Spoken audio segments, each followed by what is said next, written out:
সমস্ত তারিফ ও প্রশংসা সেই মহান আল্লাহ রাব্বুল ইজ্জতের জন্য, যে মহান আল্লাহ রাব্বুল ইজ্জতের তারিফ প্রশংসা করে শেষ করা যাবে না।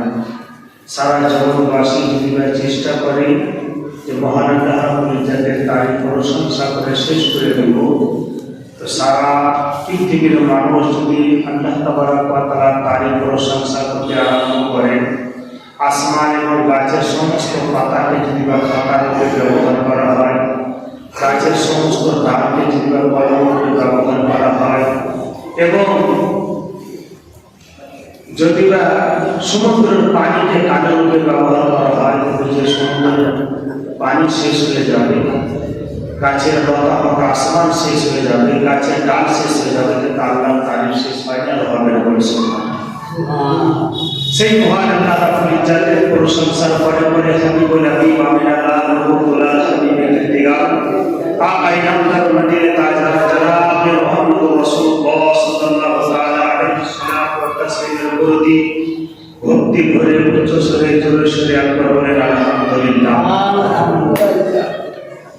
ব্রাদার, আয়াতে কারিমা তেলাওয়াত করেছেন মহান আল্লাহ রাব্বুল ইজ্জত পবিত্র অনুরূপ আরম্ভ করেছে সুবহানাল্লাযী আসরা। সুবহানাল্লাযী আসরা বিআবদিহি লাইলাম মিনাল মাসজিদিল হারামি ইলাল মাসজিদিল আকসা। আল্লাহ তাবারক ওয়া তাআলা কাহন কি নিজের বন্ধু, নিজের মাহবুব জনাবে মুহাম্মদুর রাসূলুল্লাহ সাল্লাল্লাহু আলাইহি ওয়াসাল্লামের বর্ণনা করতে যাবে, আল্লাহ বলছে আমি নিজে পাক করে সুবহানাল্লাহ। সুবহানাল্লাহ, আমি পবিত্র, আর আমি নিয়ে গেলাম তাকে আমার বান্দা আমার মাহবুবকে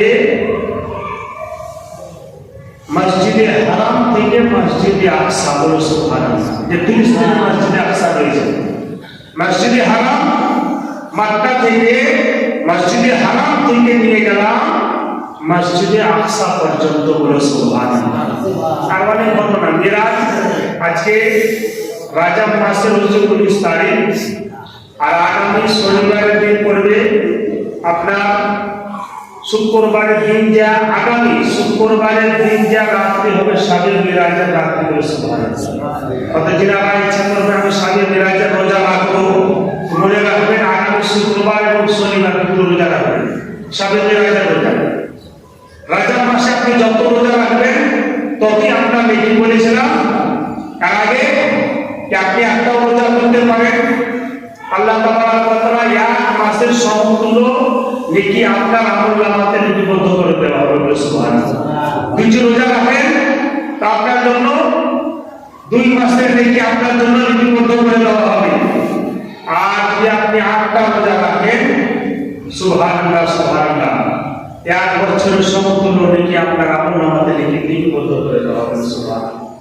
এই পবিত্র মহত্বপূর্ণ এই পবিত্র রাজব মাসকে আমরা পেয়েছি। রাজব মাসের পরে হচ্ছে শাবান মাস, তারপরে আমাদের পবিত্র রমজান মাস।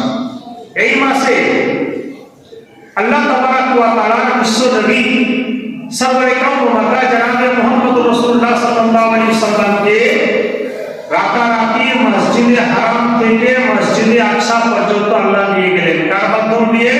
হযরত জিবরিল আমিনের মাধ্যম দিয়ে, বলে সুবহানাল্লাহ। ওখানে যাচ্ছেন তো মসজিদে আকসাতে মহান আল্লাহ রাব্বুল ইজ্জত এর যত পয়গম্বর ছিলেন, রাসূল বলছেন, নবীগণ, আম্বিয়াগণ, সমস্ত আম্বিয়াগণের জামাত ওখানে একত্র জমা, বলে সুবহানাল্লাহ। লক্ষ্মীঘাটের মসজিদ যেমন তৈরি করানো হয়েছে, আর লক্ষ্মীঘাটের মসজিদের মধ্যে সব খাঁচাখাঁচ পরিপূর্ণ হয়ে আছে, এই ইমামের জায়গাটা তো ফাঁকা, বলে সুবহানাল্লাহ।